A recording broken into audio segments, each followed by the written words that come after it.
Ukikatika nahi. Welcome back to the program. This is still Good Morning Kenya. We still continue with Entertainment Thursday. Time for our second and last conversation this Thursday. And now, just a bit from music to understanding the craft. That is DJing. What skills do you need as a person? How has it been since the restrictions, clubs being closed, curfews here and there? We get to speak to these persons, the DJs, to also just make us understand how it has been and also understanding the craft a bit. On set, I'm joined by DJ Loans. Na mkijoin jina yake ID. Ya ID. Wacha tukae na stage name, si ndio? Vile utaamua ni sawa. Vile utaamua ni sawa. Sawa. Wezi kimbia jina yako. So that's DJ Loans, and we also have selector Arafat himself. Yeah. Nadhani sura si mpya, wanajua. So nimesema himself. How are you guys doing this morning? We are good. Mko fiti? Kabisa. Before you go to DJing, off air tuko tunasema venye ngoma za kitambo zilikuwa na content. Nataka nianze na Loans because you are a gospel DJ, but you still felt and you even commented on this kind of style and genre of music. Na unasema yenyewe zilikuwa na content regardless.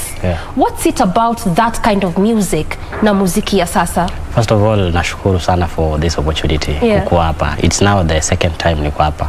Nashukuru sana. Then vile umesema, it's true, ngoma za kitambo zilikuwa na content. Ngoma za kitambo ulikuwa uwezi chagua eti hii haina content, hii iko nayo. But sasa hizi lazima uchague. Hii iko na content, hii haina, so uwezi tu chukua ngoma zote. Especially in gospel. Okay. Na gospel najua ni area kubwa tuta delve into in just a short while, but coming to you Arafat, you also look like you shared the same opinion that enyewe ngoma za kitambo mpaka unasema the picture quality, the video was not that good, but ukikaa watch una feel enyewe this was music, it was dope. As a DJ, why would you really be in that feel of at least I wish you could go back to them days? Okay, Kenya mimi unatoka hiyo wakati creativity kianza inaanza ukiwa na content, at least maturity iko na morals. Okay, na morals. Yeah, with time sijui kama ni kiki unatafuta ama ni nini, but with time the more na hiyo anxiety ya kumake more na jina ipande juu, nadhani hapo ndio watu potea sana. Content inakuwa weak, then unaanza kutoka kwa njia yenye ulianza nayo mzuri. Yeah, I think. Able to talk about your story ya morals kidogo, because it's actually a conversation regardless whether ni gospel ama secular, because unajua kwa secular but you still have the morals upheld. I mean, when you look at the content that kina Nameless or Wahudu, it's not gospel, but at least unasema at least ingoma hata unaweza kaa watch now your mom, you're a kid. So tukiongelea aspect ya morals, is it in the words used, the dressing, presentability, nini exactly? Na okay, hiyo yote iko in one package. Venye una dress, content yako venye iko ina play a big role in na Kenya unataka, kama unataka kuventure, kama wewe ni mwanabiashara example, sema unataka wewe ni uko after money, it's not about morals. So kuna wale utengeneza muziki, unatengeneza for future generations ama something else to educate the community, ama niko after pesa, hiyo vitu mbili. Sasa ina determine ni pande gani unataka kwenda. If you are after money, well, utatengeneza anything ambayo utatengeneza kiki. Director anasema huko juu naangusha point, our very own DJ. Nimemwambia our very own DJ. Lons, you said something that as a DJ, penye muziki imefika saizi, you get to choose. Unajua, intacheza, histacheza. Ni nini aswa ina inform the kind of songs una choose? Ni basically Kenya anasema ama there's something more to that? It's also on that pia. Unajua unaweza kuwa unaimba gospel but sasa mtu akijaribu kukufuatilia on your social media platforms anaona uko very different with what you are kitu unaimba. So si hivyo tu. Well, I want us to expound a bit on that, because there was a time I talked to some gospel artists hapa tu on set, and one of them alikuwa anatuambia that kuimba gospel si lazima nitaje jina ya Mungu kila saa. You see, and also the kind of life that I live as a person should not quite influence iyo ngoma yenye naimba. So in turn does not mean that as you're choosing your songs does not mean that so choose ngoma yangu kwa sababu ile kind of life I'm sort of living, like that's my life, then there's me doing music. Is there a thing like that? Ama they both go in hand? Kama hiyo inafaa kwa hivyo kwa sababu kama wewe ni gospel minister, wewe ni gospel artist. Okay. Unafaa what you sing, kama wewe umeamua ni gospel. Kichanyo unaimba, mtu akiangalia pale nje, it's true wewe ni gospel minister. Si tu unaimba gospel, yes, gospel zako ziko sawa. But sasa tukijaribu kufuatilia huko nje, unafanya vitu zingine very different. Yes. Okay. Yeah. So they need to go hand in hand. Yeah. Arafat wewe hata si wa gospel sana lakini una agree. I agree because in reggae music, because that's where I'm based. Yeah. Kuna reggae gospels and he can agree on that. Yes. Yeah. So I can expand on that kwa sababu seme tabia zako Kenya unaonyesha the community. Na you in person what venye tunakujua nafaa kupelekana. Haiwezi kuwa kando na venye tunakujua ama Kenya unatupatia as community. Yeah. It's that idea of whatever you speak, it's supposed to show in your actions. Whatever you preach, inaonyesha kwa actions zako. Okay. You began DJing in 2009, Arafat. Yeah. I mean, sitaki kusema nilikuwa wapi, but lo and behold, we are here. I mean, that's a decade plus just doing doing DJ. Yeah. And it's a craft that watu wengi hawaja appreciate sana. Na unapatanga mostly when it comes to arts industry. Inakuanga as an scapegoat. I mean, as an escape route rather. Side hustle. Yeah, like nilifanya hii kampo but sijapata job. Ama anafanya job but okay, let's try and see. But you've been doing this craft for the longest. Yeah, juu entertainment mimi juu ulipa sana. Okay, kazi yote unafanya, wacha tu DJ kwanza. Kazi yote unafanya unafaa kuwa serious nayo. Yeah. Because if you believe in it, itakupatia matokeo baadaye. Because I know the fastest way of getting money ni entertainment. I can agree on that. Yeah. But wale uchukulia kama side hustle inakuwa makosa juu. Unachukua by the way I can surprise you. Unajua kosa yenye mimi nimefanya is very different with what I do. Mimi umefanya nini? I'm a computer guru. Wewe ni mtu wa IT? Yeah, very good one. But here you are mixing people's lives. Yeah. Entertainment. Because hiyo ndio ni kitu niliamini. Si kuchukua kama side hustle. Nilichukua kama ni kazi na ikakuwa ni yangu cause hata before nichukue hiyo course ya IT nilikuwa na believe one day I'll be a DJ hata kama I'm a computer somebody. Yeah. Na ime pay off sana. Because nikiwe what I get from my IT course na Kenya mimi hufanya it pays off. But ukichukulia kama side hustle utaenda long. Yeah. Lons nakuja kwako in just a short while, but nikaeka kwa Arafat kidogo because you did computer, you're into IT, but here you are doing DJing, and the way tunasema umefanya for the longest time. I mean since 2009, that's really a long period of time. Yeah. Na unasema kwako si side hustle. No. But you still do IT. Yeah. So for you both of them ni main hustles. They are main hustles to me. Okay. Yeah. Then why did you do computer if DJing was a thing for you from way back? I mean, you could have just gone to DJ school like Lon. Okay, in Kenya lazima kuwe na all over yani, if I may use that word, lazima kuwe all over. The more you know a lot, the more uwezi umia sana. No. Sawa katika kama wa corona sahi. I believe I have friends wenye wameenda mahali kwingine tofauti sana na Kenya walikuwa nafanya. Friends who are DJs. Wako na anasema hata irudi hapo tena. Cause kwake hiyo ndio ilikuwa ni kama side hustle. Akacha Kenya alikuwa nafanya. Sasa unaona imekatika, alikuwa ameacha Kenya alikuwa nafanya. I know so many guys wameenda home. Wameanza shughuli zingine, hiyo wameacha. So, okay, my point is for you to fit hapa kwetu Kenya or anywhere, you have to be yani all over. Hata kama si kila mahali, all over. Multitasking. Okay. Yeah. So since 2009, how has it been? Knowing that at a minus COVID, it's not one of those easy industries, much as you would make a lot of money, but see industry easy sana ku navigate. It's not, lazima ukuwe na hiyo ukuwe na hiyo patience, consistency hiyo pia, ukuwe yani mtu wa kudeal na tu. We are like politicians by the way. The way you deliver, ndio watu wataku appreciate. Okay. If you give up very fast, utatoka kwa industry haraka sana. Patience is the key. Yeah, all right. Lons, 2017, up until now, miaka 5. Pia sio miaka kidogo. Miaka mingi sana. Miaka mingi sana. How has it been for you? Okay, before being a DJ, nilikuwa employed. So ndo nikaenda shule inaitwa System Unit, nika-join, nikasoma. So from there ndo nikaanza kwa DJ. But sasa DJ naweza sema it's for being a gospel DJ si rahisi kukuwa na, yani kupata hizo gigs nini. Gigs ni mara moja, si kama wase. Unajua kila siku unaweza pata gig kila siku, kila weekend. But sasa alikuwa show. Maybe hata after 3 months ndo upate moja. So unaona sasa uko na side hustle ndo unaweza tegemea. So ina boost hii pande nyingine. Yeah. What's so difficult about being a gospel DJ? I mean, wanasema unajua sisi tunapata pia hata wasanii kadhaa wa secular wanakuja gospel na unapata a lot of conversation is because wanasema gospel kuna pesa. So why is it so difficult being a gospel DJ? Maybe for an artist, but sasa sijaiona a DJ. Yeah, kwa sababu DJs unasikia kuna DJs wengine wanajaribu kushift it tu. Kwa sababu ametegemea tu hiyo, kama gospel DJ ametegemea tu kukua DJ. Na sasa kupata gigs inachukua time sana.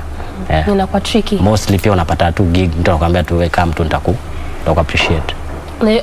Si ndakulipa nitaku appreciate. Those are two different things. Nitakulipa na nitaku appreciate. Yeah, mostly. So inabidi tu da just ile tu kujibrand kujinini. Kujibrand as a person. Yeah. Unasema you actually in employment. So that means you also studied something different. Yeah, nilikuwa nafanya graphic design. So that's what I'm doing up to now. Yeah, mostly pia na deal na artists, ma DJs. Artist akitaka posters mostly online. Just siku hizi mambo ni online. Naweza fanya kazi nikiwa Mombasa but namtumia Nairobi wala wapi. Okay. So inakuwa easy kufanya kazi na watu. Yeah. So you do both graphic designing as well as DJing. Yeah. Both ni main hustle pia wewe. Yes. Both ni main hustle. Okay. And it's been also interesting in those 5 years that you umekuwa ukifanya DJing. It's been. What has been the most exciting part for you as a DJ? Or that one moment for me this was a good move. I love that I chose to do DJing. Okay, ile nimekuwa nimechukua awards kadhaa sana, so hiyo ni time hiyo tena nashukuru sana.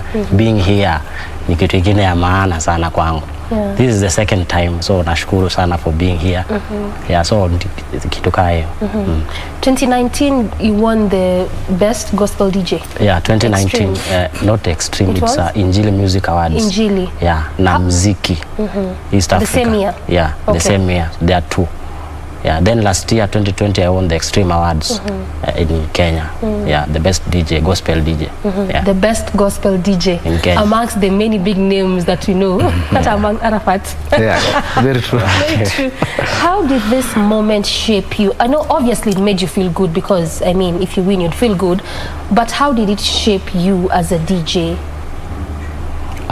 Imenifanya nazidi kujipush kwa sababu nimeona kumbe naweza shinda out of all the big DJs wenye wako pale.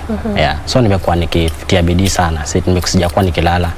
Yeah. Alright. Nimekuwa nikijipush like pia nafanya mixes mostly inakufanya unajulikana some places, una build fan base. Yeah. Okay. All right. Arafat. Yes. I'll come to you on this one because you've really been here for a long while, and also just perhaps the upcoming DJs or someone who want to get into this kind of space or field. Ni skills gani mtu ana need?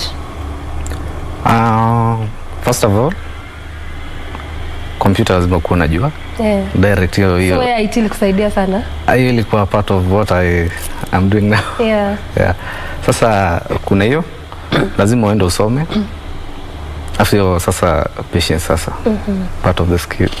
But lazima uende usome, so you have to go to a DJ school. Then computer knowledge hata kama si mingi kidogo basics, because kuna programs hapo lazima utumie. Okay, kitu kingine music, lazima ujue music na ufanye a lot of research for you to stand out as a wajue ule ni fulani. True. Si kukopi, yani si hata anacheza tu kama yule wetu, unaona? Lazima ukuwe mtu diverse.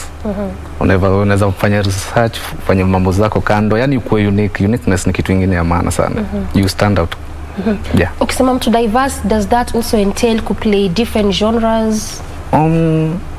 Because sometimes tunajonga DJ fulani kama ni wa gospel, tunajua huyu ni DJ wa gospel, huyu ni wa reggae, huyu ni wa reggae, hip hop, the same, just like musicians or artists. Okay, sasa hapo ina depend na unataka direction gani. Okay. If you want reggae music, when ni DJ wa reggae pekee, stand out pia, utafanya research pande ya reggae. Cause kila DJ wa reggae anacheza reggae. But for you to stand out, lazima kuwe na uniqueness fulani. True. Research ama wenye uva unakaa kitu fulani unique au wengine hawana. Wenye unajibrand, hiyo ni kitu ya maana pia. But kama unataka kwa every genre, lazima saa ufanye, yani ukuwe na uniqueness, ndio kitu ya maana kwa anything. Uniqueness. Yeah, uniqueness. Kuna tu style tunajua hii ni style ya Arafat. Ukisikia, yeah, good. Okay. All right. Lons, talk to us a bit about importance of going to school. I mean, in terms of also that DJing, because especially most upcoming, they will tell you, I think niko na talent. I can just watch what Arafat anafanya mara moja mara mbili. I watch what you're doing if I want to do gospel DJing mara moja mara mbili mara tatu, and then I can be good to go. But from both of you I'm picking, it's also important to go to school. You went to a DJing school system unit, and here you are. Umuhimu wa kwenda shule inakuanga nini? Okay, ni muhimu kwa sababu ukiwa pale utafundishwa vitu vingi sana. Utafundishwa hizo skills, utafundishwa how to brand yourself, utafundishwa how to mix, to kutengeza mixes zako, kujipush tu in total, in general. Yeah. Okay. All right, and also the same goes for doing research. It's also as important as that. It's important. All right. So how but do you... sasa, okay, maybe for somebody mwenye labda ana do, unajua kuna mtu ana do, but sasa best yako labda ni DJ, unaweza approach, then anaweza kukufundisha to home, then unajua. Okay. Yeah. So but nonetheless, getting it's at least those skills in terms of kwenda shule, it's also important. Doing your research as a DJ. Sisi kuna tu hapo kwa club ama hapo kwa hiyo event. Muhimu sana ujue kwanza ngoma. Hiyo ni kitu maana sana. Ujue ngoma. So for you as a gospel DJ, how do you do your research? Okay, for mostly me watch other DJs mwenye anakuaga, okay, tuseme mtu wako kwa show right now, na najua ni gospel DJ. Mimi nafanya research sana kwa hizo masongs. Unaweza kuna ngoma za kuchezea na ngoma hujaisikia. So from there ndachukua hiyo ngoma nitaitafuta, then nitajaribu ku add on my playlist. Yeah. Okay. All right. What about you, Arafat? How do you do your research and also keep up to trends? Because it's one thing to do research, it's another thing kujua saizi kwa reggae nini na trend, naweza tumia style gani. Sasa hiyo ku trend lazima kuwe, hiyo ndio kitu cha kwanza. What is trending style, venye watu wanai accept, hiyo ndio kitu ya kwanza. Second, mi pande yangu venye mi ujaribu sana kucheza, mi si copy venye DJ ucheza. Sema mali nisikize fulani anacheza hivi style yake, sababu nitakana style yake na sio yangu. I try to find my own way, ama ile nikicheza hivi ama waseme yule msee ucheza tofauti, no?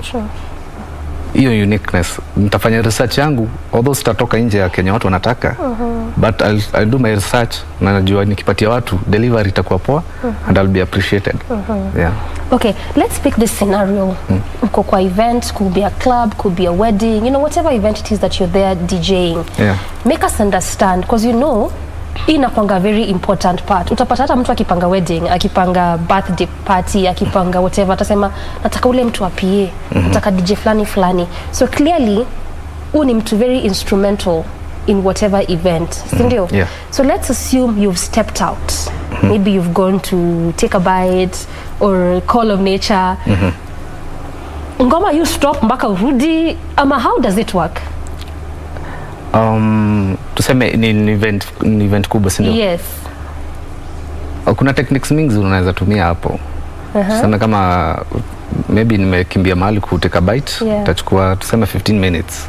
Unataka kila kitu flow. Which is a long time. Okay, kwa system kuna hizo systems hutumia ucheza. Kuna something inaitwa looping. Una looping beats. Kuna 4 beats, 8 beats, 16 beat, 32 beat. So that music will never stop.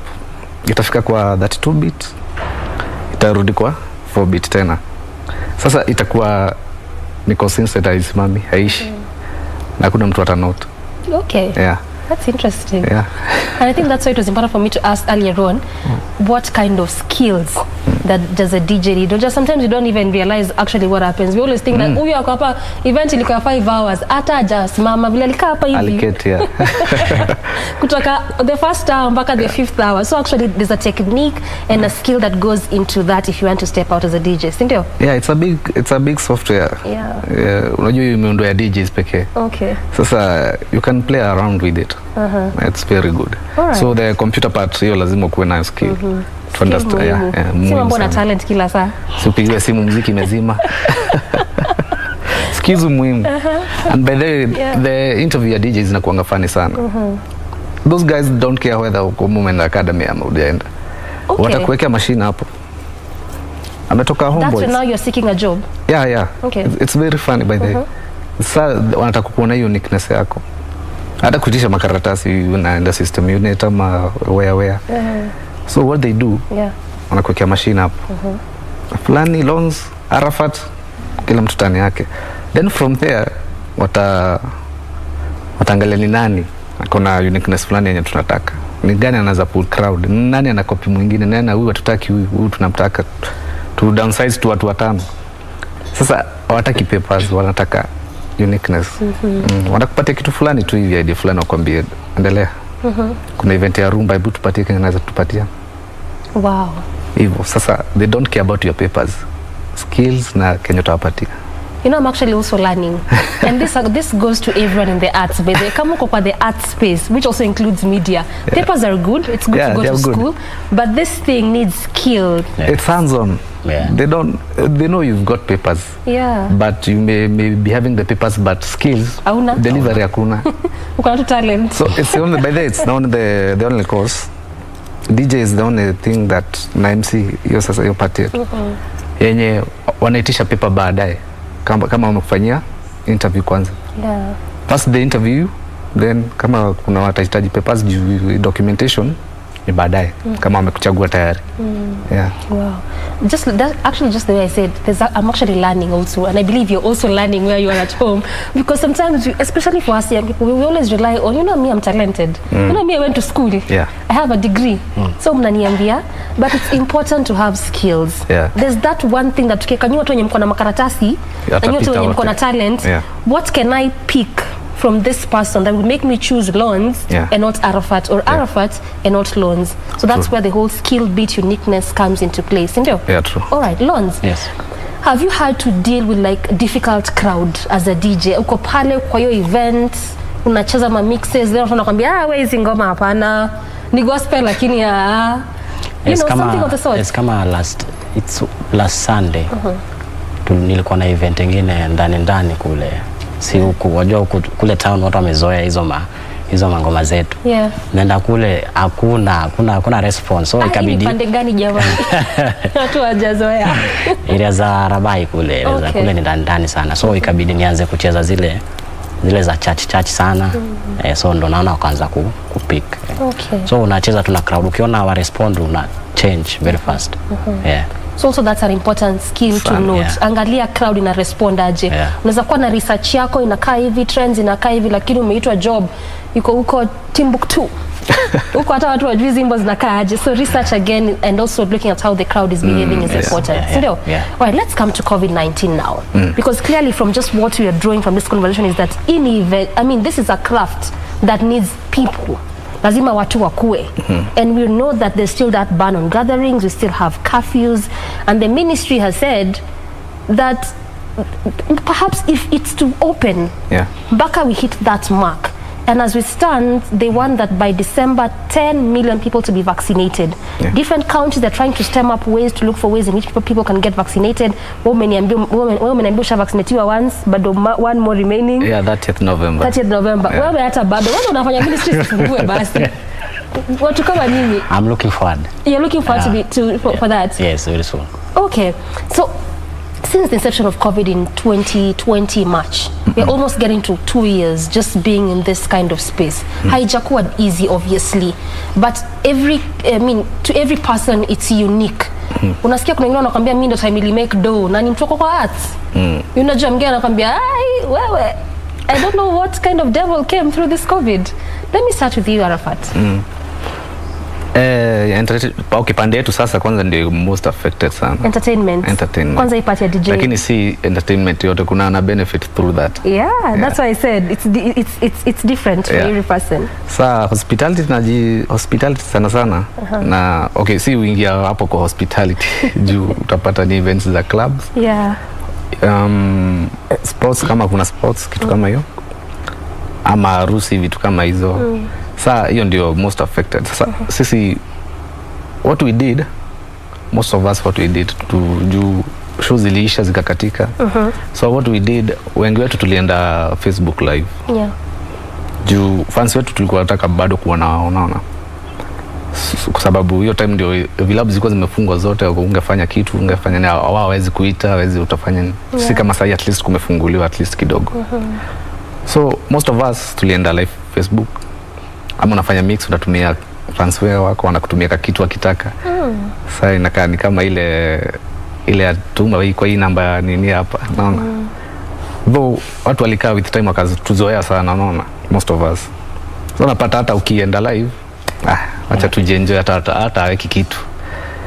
So kusustain DJ, kutoboa ukiwa DJ hiyo time ilikuwa very hard. Hata sasa bado, lakini sasa ni at least utapata kashoka moja tu ili. But tulikongwa sana. Sana. Unaongea na emotions. I know. Kwa tricky. Sana. Yeah. Now the more unaenda live on Facebook, the more watu wanakuzoea. So saa zingine hata unaenda hata uambie watu na wachezea, yani unajua uwezi uambia hii ndio namba ya nini utafanya hivi, so unaona. Yeah, true. So mwenye willing ndiye atakwambia. So most of the time hata unacheza ni ku entertain tu. Hata uweke kitu hapo kwa scroll, uweke kitu. Una entertain tu ku maintain fan base yako. In future kukifunguliwa maybe utakuwa unaendelea nao pia wenye tu. Fans utakuwa umeongezeka hapa na pale. Yeah. So inakanika unaifanya for free. Utaifanya for free cause utaka inawe ya bega. Yeah. Okay. Yeah. Lons, what about you? I mean, since your 2020 March, like the way I said, you're almost now going to 2 years. Bado tuko kwa hii space. Much as kunafunguka hapa na pale, but it's not as much as how ilikuwa ama the way you were used to. Okay, for me mimi nashukuru. Sijakuwa haijani affect vile. Okay. Kwa sababu pia nakumbuka before hiyo 3 months before Covid nilikuja naye, kuna contract nilikuja kusign ya nilikuwa ni wa supply na hizo ma graphics, so they were paying me every month. So naweza sema sikuumia sana. Nilikuwa tu fiti. Hukumia. Kwa hivyo wewe sasa kwa wale the select few imekuwa tu normal, set imekuwa high ama low, imekuwa tu kawaida tu. Okay. Yeah. So much as imekuwa kawaida, what has been the most difficult part for you as a DJ time ya Covid pasi? Ile kuinteract na wasee, hizo wajua events ndo tuna interact na wasee, tunapata new clients, new artists. So hiyo ndio imekuwa hard sana. Arabat anatuambia alikuwa na mostly use the socials, Facebook live, kutry to create fan base na ku maintain the already existing one. For you, what I also did the live shows. What was your experience? Ilikuwa poa, niliweka namba pia, naona watu walijaribu contribute. But si ile poa sana, but nashukuru nilipata kiasi. Okay. Yeah. Wow, then that's pia interesting. ma artist na DJs, yani wale wako kwa craft kule Mombasa. Kuna nini tulipewa hizo kuna food tulipewa na government. Okay. Yeah. Oh, all right.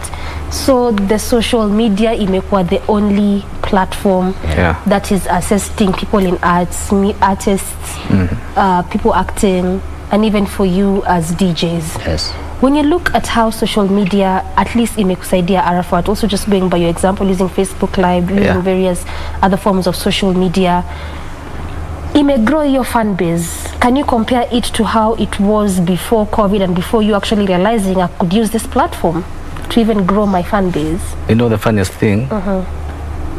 Unapata new fan base wengi sana, although utaiwapata mahali wakiwa watu pamoja. Okay. Yao ni virtual crowd hao, ama virtual fan base hao. So the funniest thing ni wengi kuliko hata kwa club kwenye ulikuwa unaenda kucheza, but utaiwapata wote pamoja. Hata wao walikuwa na miss venye tulikuwa tunafanya shows physically. Yeah. So hiyo nataka yani hiyo reality kuwe on time. Wanajaribu sasa, wakiona umeenda live wanakuja. Okay. Most of them 99% walikuwa na very responsive. Wanakuja, but unapata fan base nyingine utaipata physically but uko nayo kwa Facebook. Yeah. So is it a good thing or a bad thing? I mean, from a perspective as a DJ, because angalia hii situation, sasa uko na watu wengi hata compare to how it was in the clubs.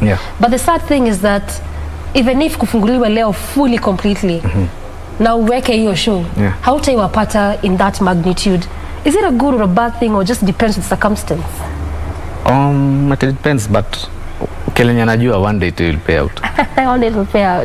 Because the more you create, the more brand yako inakuwa kubwa, probability za kupata a big event zinakuanga juu sana. Okay. Because those guys, they wanaangalia fan base yako venye inatoshana. The guys who are willing to give you a very good deal, wataangalia fan base yako venye inatoshana. And how you interaction yako na fan base yako iko aje. Ukifanya hivi response yao within a specific time ama duration fulani inakuanga how fast ama how fast yani. Okay. So those guys, those will, when watakupatia deal kubwa, ile one time nasema hii kweli CV yako ni fan base yako. As a DJ, hata umwambie nini atakuja fanya kwa nini yako, angalie wewe who are you. Akiona msee tukimleta hapa tutakuwa tunafanya job poa sana. So you ina form your portfolio. Portfolio yetu ni social media ni social media. So unaitumia saizi kwanza vizuri kabisa. Vizuri. Brand lazima ikuwe clean. Brand ikuwe clean na lazima igrow. All right, Lons, you look like you really agreeing with what Arafat is saying. So for you, ukiangalia how social media imekuwa very instrumental, especially at this point for you as a DJ also, can you say that enyewe fan base yako imegrow, na to what extent?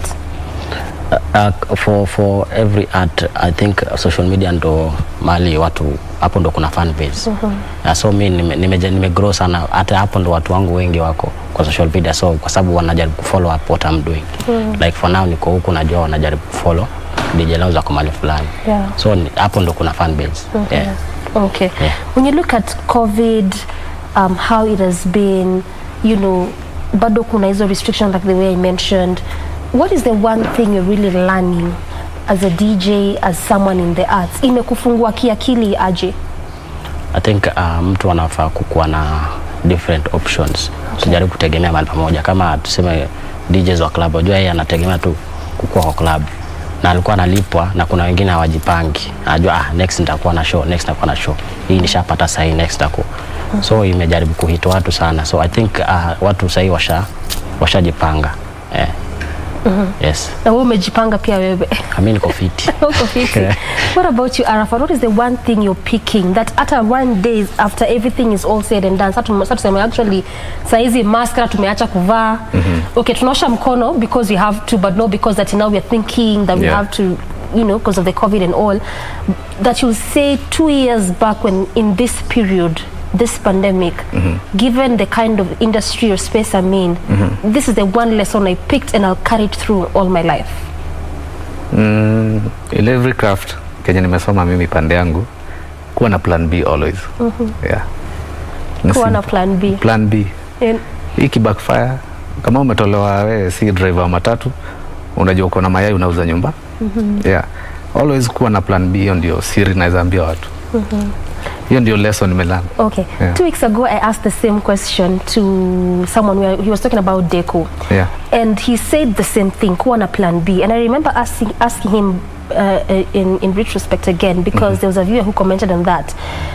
Ukisemanga kuwa na plan B, don't you feel like you inafanya maybe watu waone that you're not as focused in terms of you really don't know your sense of direction? Because if this is my area, I will make it work nonetheless.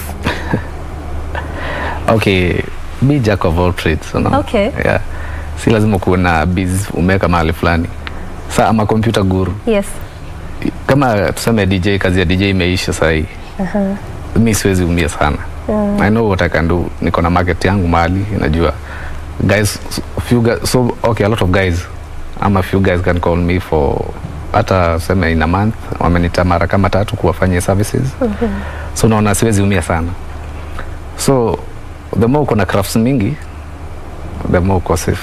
The more uko safe. Yeah. So si ati inafanya tuone ni kama wewe ni mtu na direction, is just being smart. Yeah, being smart. Enda tu mahali jua kuendesha boda, jua kufanya nini, vitu kama hizo. Hii kiumana unajua I'll do something else. See DJ pekee, every field, yeah. Every field, at least learn something extra, and get to do something extra. All right. So again, being in this space for 10 years plus, do you mentor upcoming DJs? Do you school them? How do you go about picking and saying, kwa watu 10, I think hata ndo ndachukua? Okay. Kuna vitu mingi unaangalia kwanza. Unajua yeye anaona umejaza nyumba hivi. And he or she wants to be like you. But kuna vitu mingi anafaa kujua ili hiyo nyumba ijae hivyo ama hiyo uwanja ijae hivyo. There's so many things anafaa kujua. So kwanza unammentor, anajua crowd control, kwanza anajua. Kitu ya pili, discipline. Vitu kadhaa nikianza list ni kubwa sana. Ili watu accept na pige nduru ama appreciate, hata mwenye club akikuja ama mwenye event akikuja aseme we need that guy back. Saa nikimtrain na hiyo direction atajua sitaki kuwa Arafat, nataka kuwa venye nilimentor. Okay. What about you, Loms? Do you mentor upcoming DJs? Do you train? For me naweza sema niko na mmoja mwenye wanajaribu kummentor kila mahali nikienda endo niko naye, so najaribu kumwambia hivi, yani hivi ndo kunaenda. So hata pia akiwa pale pia anajua anasoma, akiona nikiwa in action unajua pia hapo wako shule anasoma. So najaribu kummentor. Pia mimi I was mentored, ndo nikakuja kuwa solo hivi. Okay. Yes. What is the most difficult part about dealing with our generation? Because unajua nasemanga sisi ni wale watu tuko na tu audacity. Like our generation tuko na tu audacity. Hatupendi kuambiwa sana. Tuna feel ni kama tunajua. Mimi lazima ufuatilie chenye nakwambia. Lazima uko tu humble tu. Kama unataka kufika mahali lazima uko humble. Pia mimi nilikuwa hivyo. So lazima ufuatilie hivyo ndo ukue level nyingine. Uko sasa unaweza end up solo peke yako. True. Makes a lot of sense. Arafat, have you had to deal with those upcoming DJs when you're wanakuja, maybe you've picked a few, you are mentoring them, you're teaching them, you're training them a thing or two. Ule tu mwenye tu ako like sasa huyu ananiambianga nini? Unajua kuna mtu kiburi fulani. Why I'm asking is because most of us, especially in my generation, we are losing a lot of opportunities because hatutaki kuambiwa. We really feel like we know, we know it all. So what exactly are you really telling me? Kuna mtu kuna mwenye unaweza mtrainer akwe, unajua kuna hao kuna mbio ya kutaka kujua kitu. Hata kupitia hiyo process yote anataka shortcut afike haraka. Ama hataki anajua kuscratch, hiyo ni sawa. Unanionyesha ni hata anajua kuscratch kushinda, unaona? Kama ume experience. Unaona wako. But kuna wale unaweza ambia hapana kuangi hivi, inanga mbio hivi. DJ is not about kucheza tu muziki ati wewe ni mnoma na kuscratch ama kufanya kitu fulani. Ni kama ni PR lazima kuwe nayo. Discipline vitu mingi. Sasa kuna wenye unaweza control na kuna wenye hawezi sikia. Nao ndio naingia na kwa show. Hujui crowd control ni nini hujui.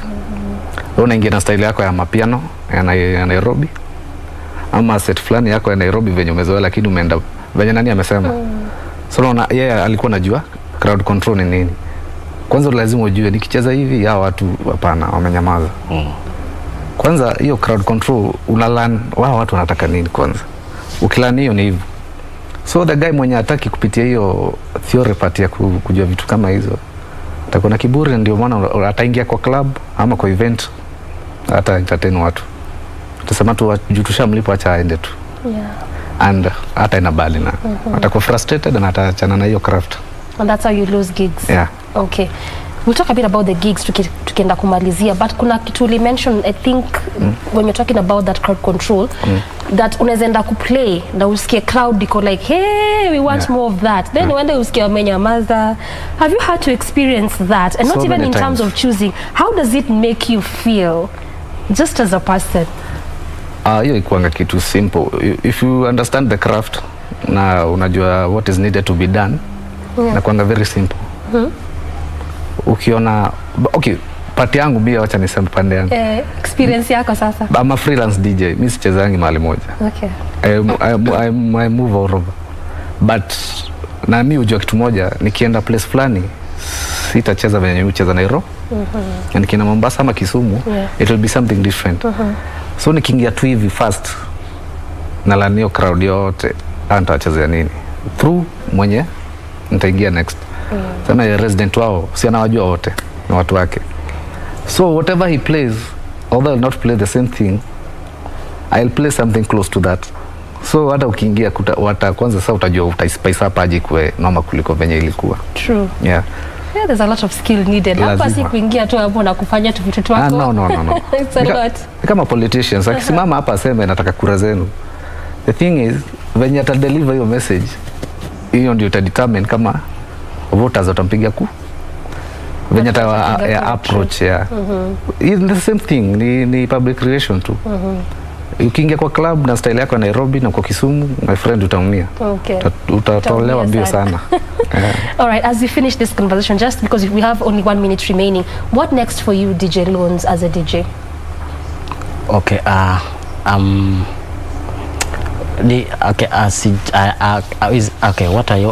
next, as in for you as a person, in terms of research, music, gigs, a lot that entails into DJ? I'm planning to teach, not to mentor. Ndio kuna kuteach, mtu kushamfundisha anaenda zake. So I'm planning to teach some DJs from the coast, at least wao pia wajua hakuna gospel DJs in Mombasa. Ni kidogo sana. So I'm just looking for a team. Nataka kugrow na some team. So that's a good thought and a very good initiative, at least kugrow wengine vile wewe pia ulifunza. Kwa sababu sitakuwa DJ forever. Utakuja kuchoka, utaacha. Sasa utaulizwa what did you do? Umefanya nini? Hakuna mtu mwenye umemshikilia mkono. True. Okay. What about you, Arafat? The same thing too. Mentor watu. I'll not DJ forever. But nikiangalia ni kazi yangu nilifanya. Hiyo ndio kitu ya furaha sana na ya maana sana. True. All right. That's beautiful. Mentorship is actually very important. So if you're looking forward to grow other youngings the way you are grown, it's really something important. Sindio? Very. Okay, thank you so much again, guys, for coming. I've been speaking to Selector Arafat as well as DJ Loans. They've been talking to us a bit about DJing, trying to understand what kind of skills you need as a person. So if you want to get in that kind of space field, at least now you better know what to do, as well as just the impact of COVID-19 into this craft and how they've been learning to survive, which is a good, again, skill also for people in the arts, trying to understand what you can do as a person to continue expanding your bounds. And that's how we bring the conversation to a close this morning. I'm Doreen Arange. On behalf of the entire team, we say thank you so much for watching. Till next week, have a beautiful morning.